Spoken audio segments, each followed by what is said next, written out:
បងប្អូនទាំងគ្នាហ្នឹងហើយប្រហែលថ្ងៃនេះគឺថាខ្ញុំឃើញច្រើនមែនទែនបញ្ហា Facebook Disable មិនថាតែពុកម៉ែបងប្អូនសូម្បីតែខ្ញុំផ្ទាល់ Facebook ខ្ញុំពីរគឺទៅទាំងពីរហ្មងទាមទារយកគឺអត់បានទេដោយសារតែយើងមិនបានបំពេញឯកសារឲ្យបានត្រឹមត្រូវហើយពុកម៉ែបងប្អូនដែល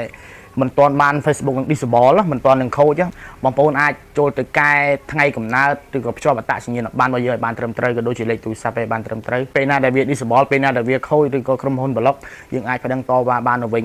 70-80% អីអញ្ចឹងបងប្អូនដែលថាមិនទាន់នឹងខូច Facebook គឺត្រូវធ្វើឲ្យហើយបងប្អូនអាចចេះភ្ជាប់អត្តសញ្ញាណប័ណ្ណក៏ដូចជាថ្ងៃខែឆ្នាំកំណើតបងប្អូនអាច search ទៅក្នុង TikTok ក៏ដូចជាក្នុង YouTube មើលវីដេអូដែលគេបង្រៀនដែលគេណែនាំយើងហើយបងប្អូននឹងធ្វើតាមវាទៅគឺថាបើសិនជា Facebook នឹងខូចឬក៏ disable ក៏យើងអាចប្តឹងតវ៉ាមកវិញបានដែរកុំឲ្យតែ Facebook យើង disable ហើយខូចហើយយើងទៅទាមទារយកទៅប្តឹងតវ៉ាគឺអត់បានទេអានឹងគឺ AI ចាប់ហើយគឺថាมันអាចនឹងយកមកវិញបានទេសូម្បីតែខ្ញុំ Facebook ខ្ញុំពីរប្រើមួយសិតតែ10ឆ្នាំមួយសិតតែ8ឆ្នាំអញ្ចឹងគឺខ្ញុំសោកស្ដាយមែនទែនដែលរូបភាពចាស់ឯកសារនៅក្នុងនឹងច្រើនមែនទែនដែលបាត់បង់ទៅខ្ញុំពិតជាសោកស្ដាយមែនទែនហើយវីដេអូនេះបងប្អូនកុំភ្លេចជួយ share ឲ្យបានដល់បងប្អូនដែលក៏បានដឹងផងហើយជួយ follow page ថ្មីរបស់ខ្ញុំផងអរគុណបាយបាយ